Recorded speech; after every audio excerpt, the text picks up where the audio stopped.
Hello everyone, thanks so much for joining Sisson's Workshop. I hope you are all having a wonderful day. So, today we're going to be reviewing The Last Tiger. Once again, a huge thank you to the publisher for sending me a copy of this book. I enjoyed it a lot. Based on the synopsis, because they do reach out, they're like, hey, in the brief synopsis, would you like a copy of this book? And I'm like, yeah, sure, why not? I just say yes, because you never know.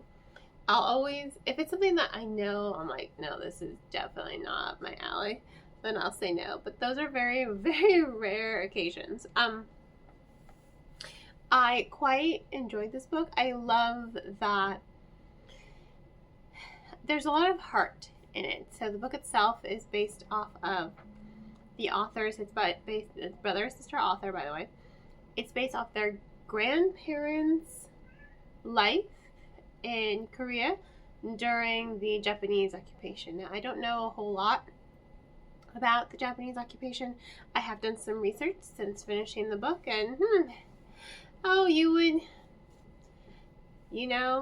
be surprised it goes the same way as most occupations go, So, this book is not only inspired by that time, but it's inspired by their grandparents' love story. Now, in real life, both of her grandparents, neither one of them was, part of the upper class and, worked with the Japanese. They were both pretty much Koreans of middle, lower class, right? So they did take some liberties. But I do love that at the beginning of every chapter, there's a paragraph, and it's a quote from their grandparents, talking about their life in Korea. And I thought that was so great. You would think that something like that would take you out of the novel, and it didn't, because here is this little piece of history. And then here's the fantasy inspired by it. So it just gave it a little bit more depth. Now, in this book, the fantasy element is the key, K-I. So I think it's chi. And if I'm saying it improperly, please, correct me. By all means, please correct me.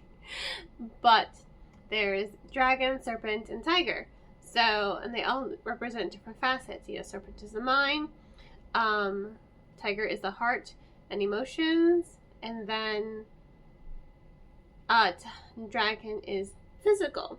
So everyone wants to pass the dragon exam so that they can be imbued with dragon chi, right? Be strong and powerful. And that's what Seong wants. He wants that because he wants just a chance to take his family out of poverty so that he doesn't have to work in the mines, breaking his back every day and every night just to make ends meet, and not even. He has a little brother, he has a mom, and he has dad, and his dad works too. So it's a lot for him. And he works for Yoonji's family. Her family is of the upper class. They are what you would call collaborators. They changed their last name from Choi to Yamamoto. They assimilated, basically. If you're in upper class, you don't see a way to win, you're going to protect yourself. And her family assimilated, and they put so much pressure on Yoonji to assimilate and be the perfect daughter so that she can marry you well, right? She's the upper class. And the way these two get together is she snuck out one day, he saw her, and instead of blackmailing her like she thinks, he's like, instead she decides to teach him how to pass the exam because, she's rich, so she has all these tutors and everything.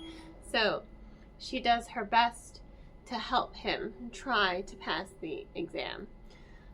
And so they bond, and they form a relationship, and they form camaraderie, and even a subtle romance, too. Because in return, he teaches her how to sneak out better, and how to blend in, and how to actually experience her native culture. Of course, things happen, they get separated, blah, blah, blah, right? What I really enjoyed is how the story moved after that. You know, this was like your establishing part, and now Seo-young is finally seeing, like, wow, they are really trying to erase our culture and erase our past and erase our identity. So it puts him at a crosshairs with Yoonji because she just wants to protect her family. So for a time they kind of clash. It's like, you're not the same person. She's like, no, I'm not the same person. But they eventually find their way back together again, and she discovers, you know, protecting my loved ones isn't enough. If I can make a difference that'll set everyone free, including my family, why should I not attempt it, you know? It is a novel that really makes you think, you know. It is somewhat educational. It does make you think. It does make you look at history and these cultures in such a different way. And I liked that the Koreans have the tiger spirit with them and how it stems from the heart and your emotion. And that's the power and strength that comes from it. You can do so much with just a little empathy. You know, empathy is such... I don't think people are empathetic enough, honestly. I try my best. I poke fun at my friends and I'm like, oh yeah, you're nice. And I'm like, don't say things like that. Everyone's like, no, you're really just a cinnamon roll. And I'm like, stop it. I'm a melted marshmallow, apparently. Like, hard and crusty on the outside, but I'm soft and gooey on the inside. Well, apparently, the facade. But empathy goes so far, you know? It's much more than just him channeling his anger into an unproductive way. He has to channel, you know, his pain, his grief, his sadness, and just find the heart of it all, you know, the hope. And it makes him incredibly powerful, how these emotions that are thought of to be normally weak can be so powerful and so impactful. You know, everyone keeps telling him, like, lean into your anger. It's like, yeah, maybe go with the Jedi on this one. You know, it just... my inner nerd, sorry. It just shows you how impactful all of those emotions that people tend to think of are weak, like love and hope and faith, they can be so incredibly powerful, you know? So I think it's a really moving story. I love the development between the characters. I love the development of the plot. And it's just so thoughtful and well told, and I love the pacing, and I really was invested in it. So yes, huge thank you to the publisher for sending me a copy of this book. On that note, and here, totally, 100%, you should check it out. I will, of course, include links in the description if you want to do so. On that note, thanks again for tuning in. Please don't forget to like, subscribe, and share with my book loving friends. I hope you all have a wonderful rest of your day, and as always, happy reading!